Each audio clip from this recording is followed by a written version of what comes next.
Good evening.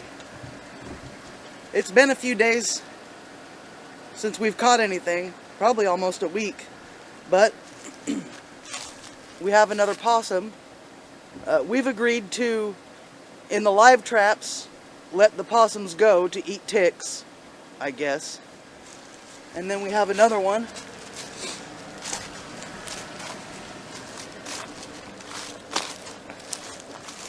Over here in the foothold trap. Since there's really no way to let them go, we're going to have to dispatch this one, and it still controls the population, but we're letting the ones in the live traps go and dispatching the ones in the foothold traps. Okay. Go.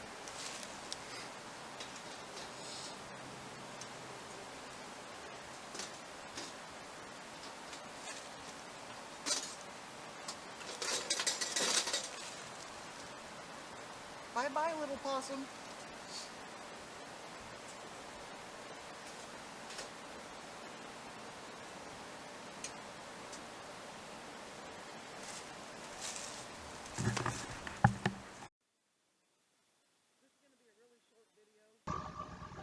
Okay, since the audio was really bad in this portion of the video,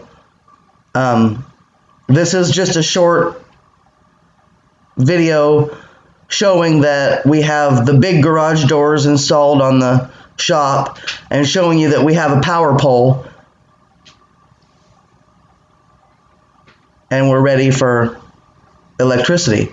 All I have to do is run conduit and wire from the pole to the corner of the shop, which coming up here it's going to show, and then I can start running wire around in the shop for outlets, and we're going to put a big old light above the door and that kind of stuff.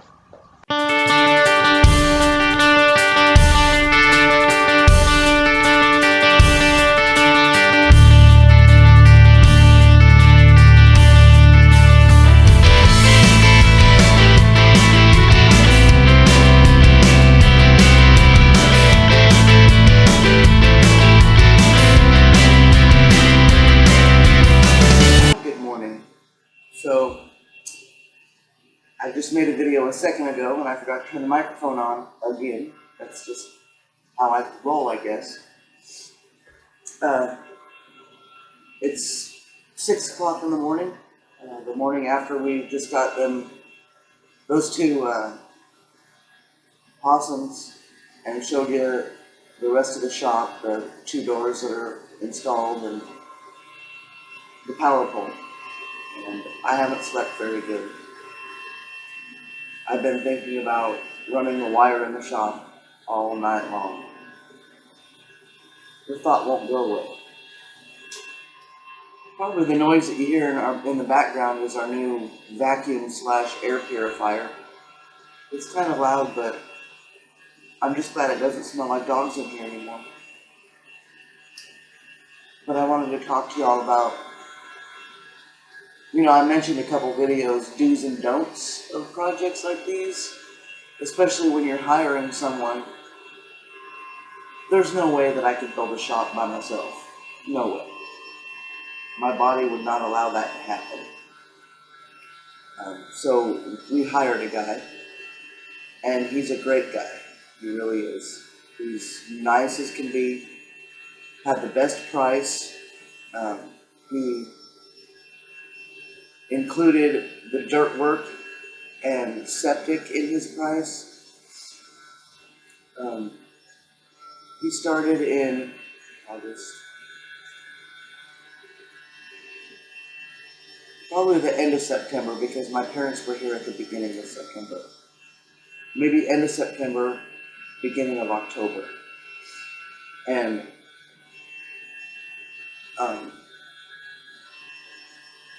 he got on the dirt work, got it going, got the flat spot made for it and everything, which, we were really happy with. And then Christmas, the cement got poured. we were waiting for decent weather for cement to get poured. Because as you know, it's been raining like crazy around here. I feel like I live in Washington State again. So the cement got poured on November 20th. November 20th. And then nothing. Because it's February.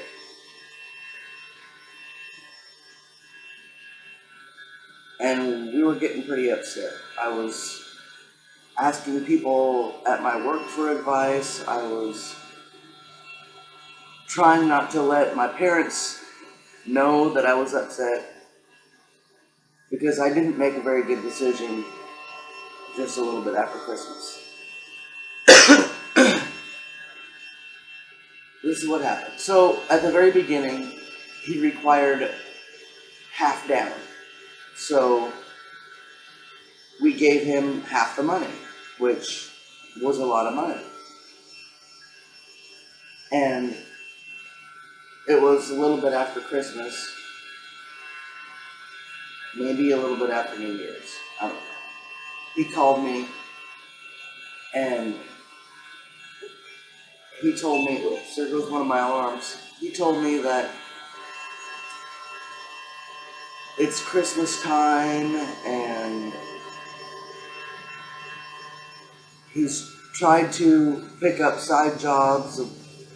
He just gave me this blah, blah, blah story. And he said that he's going to require, or he's going to need $6,000 to finish the job. Which we still owed him half, which was more than $6,000 anyway. Which wouldn't have been that big of a deal. And I said to him, so basically, you spent my money on Christmas, and you need more of my money to get the job done. And he said, yes, that's exactly it. You know, he was honest with me. He was honest and admitted that he screwed up.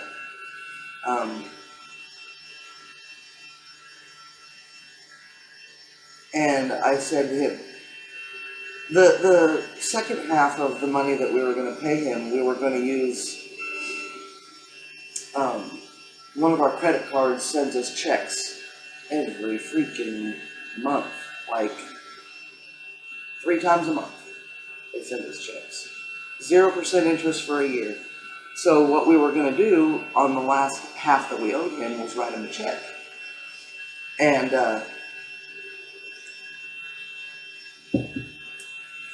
I didn't really want to write a check for $6,000 and then write another check for the rest of what we owed him. So I said to him, because, you know, it is Christmas time. We spent more money on Christmas time than we had anticipated. We anticipated on not buying Christmas for the kids at all. But I can't help it. Every time I see something that the girls are like, I buy it. I get it. I understand. So I said to him, would it help you if I gave you the rest of the money? And he almost cried. And he said, Therese, you don't understand how much that would mean to me. And then there was sappiness, and guess what? He got his money. And he promised me, no, it was right after Christmas, because he promised me that it would be done by the 1st of January. Oh. Hilarious, I tell you.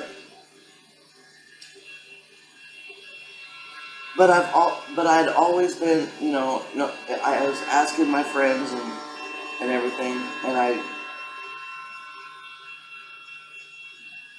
I didn't want to sue him. I liked him too much.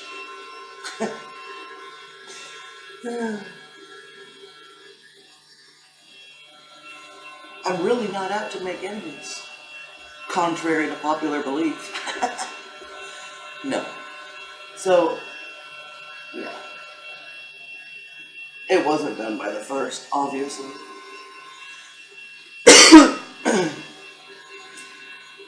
So we gave him all that money, and he did a little bit of work. And then I didn't hear from him. He wasn't answering my texts or my phone calls. And it was really, really frustrating. I was getting more and more worried, thinking more and more that I was going to have to get a lawyer and put a lien on his bond. And when we had talked about the money, I was like, you need to communicate with me. I can't have this. I text you 50,000 times and you don't answer me. Because I'm a crazy woman. That irritates me. So, he wasn't communicating again. Except for maybe once a week. Maybe. And then he called or texted or something, and he was telling me how he was having a hard time getting people to help him, and he was having a hard time feeling like he was being pulled every direction by his family and whoever else. His nephew was supposed to be helping him, and his nephew kept calling out, saying that he can't make it because his mother-in-law and soon-to-be ex-wife were being picky about who babysits the kids. Well, that was drama. That later turned out to be a lie. Whole other story. Ridiculous, though. Kids these days. Anyway, so I was really, what he said was basically he has a hard time saying no to his family.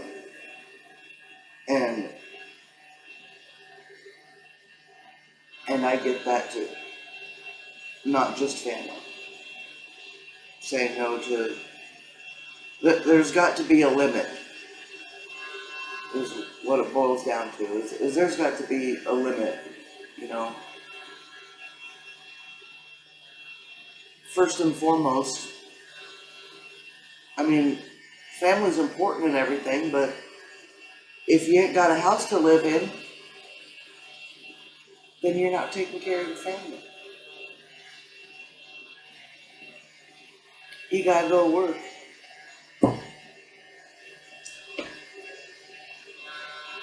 But if there's dumb people like me who fork over the cash, I guess you don't have to go to work. Anyway, the shop's done. That was just a joke. This guy,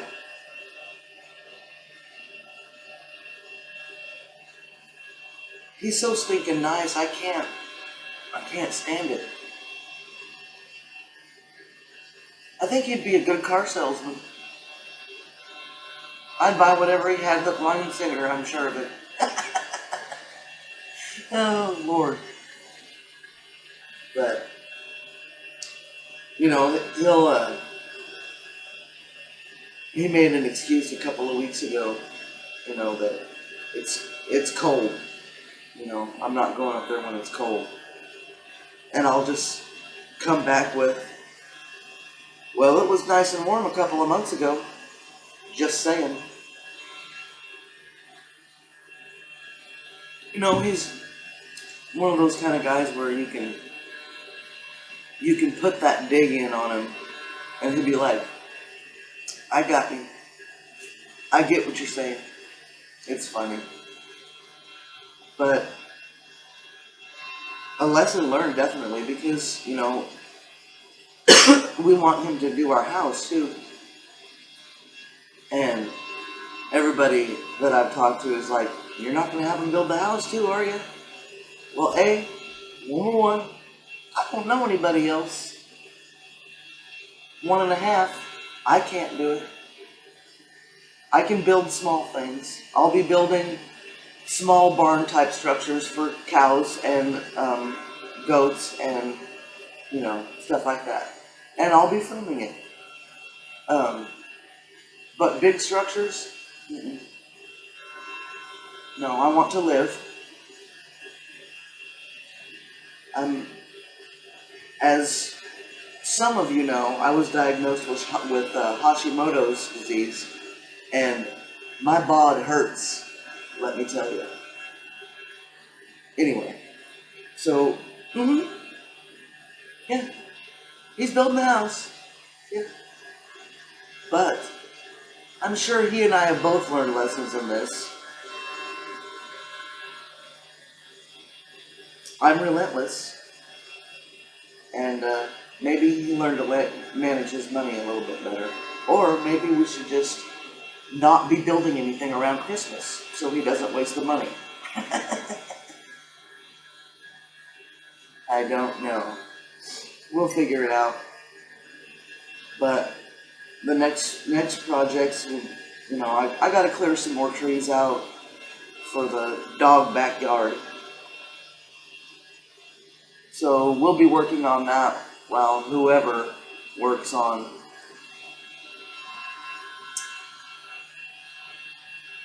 the basement. The builder still has a septic tank to put in, some trim to put around the doors because there's some little gaps I noticed last night. And I called him. We talked for about 30 minutes yesterday. Anyway. And he needs to smooth out some of the dirt that's on there. I really would like to get some chickens and put out there and, be able to go out and check every day so we can get started on the tick control early. Maybe a couple of turkeys. Carla isn't too keen on the idea. She's afraid that coyotes and stuff are going to get them. But I want to use that Premier One fencing that's electric. Should be fine. You'd probably be hard-pressed convincing her. Just like I'm hard-pressed convincing her that the possums all need to die. But we made a deal. I'll just get more foothold traps. Oh, that'd be great. She'd probably be mad at me. Probably not. So, the next video I want to do is attempting to tan the hides. I have a squirrel hide that has been under salt for a couple of months now. It was a squirrel, my very first squirrel I've ever shot. And it's a black squirrel. So I skinned it out to tan the hide, and I have the raccoon that we got as well. And I bought some solution. I won a gift card at my work. Lowe's. Yes, Lowe's. I won a gift card, and I knew exactly what I was going to get as soon as I got that gift card. It was for Bass Pro, so I got tanning solution. And I need to remember, I've been trying to remember every day, got a lot of things on my mind, to get a wire wheel for the directions say to use it. But I think that the raccoon is still a little too greasy. Maybe I'll do the squirrel first. I read the instructions through again, and the second time reading them didn't even resemble what it said the first time I read it. So yeah, maybe I'll just do the squirrel first, because the raccoon's really greasy, and putting a wire wheel to that, there's going to be grease slung everywhere. So I'll probably dump the salt off the raccoon hide and add more salt to it to dry it out some more. Having my morning coffee. It's now 6:12 or 6:17, I don't know. The microwave and the stove say different things. 6:13 on my phone. Alright, I'm gonna get off of here. This little session really helped me be more comfortable in front of the camera. I like it. I like it a lot. So, there's going to be some other things, non-homesteading videos coming up as well. We actually have a cruise scheduled to set sail on Halloween this year. And we're going with our friends Brittany and AJ. It's going to be a hoot. And I'm taking the camera. So we're going to video things. And me and Carla and Brittany and AJ are supposed to get together before that and make a video. Yes. It's going to be fun. I really can't wait. I want to do it now. But, just to break up I don't know, anything that I feel is interesting is what I'm going to make videos about. And, you know, I really appreciate the people that have subscribed. And I would so much appreciate if you would hit subscribe and ring the notification bell. This is something that I've been wanting to do for a long time. But I don't like the sound of my voice, and I don't like to see myself on a video either.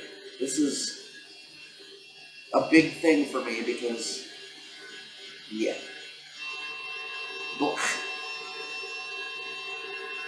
But I'm working through it. I think it, and a couple of channels that I've been watching lately have been quite an inspiration, you know. I watched the Crockers and Arms Family Homestead and Keeping It Dutch and Justin Rhodes. They're all along the same lines of homesteading type stuff, building stuff. But they've really been an inspiration. And Justin Rhodes, not so much just because of the YouTube-ness, but he's taught me a lot when it comes to the farming, which is what makes me want to do it even more.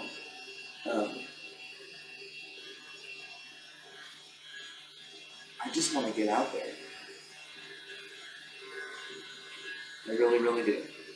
But, so, yeah, I think we're going to do the squirrel first, and I'm going to resalt the raccoon. So, we'll keep last night and today's video as a video, and then maybe we'll work on the squirrel tonight.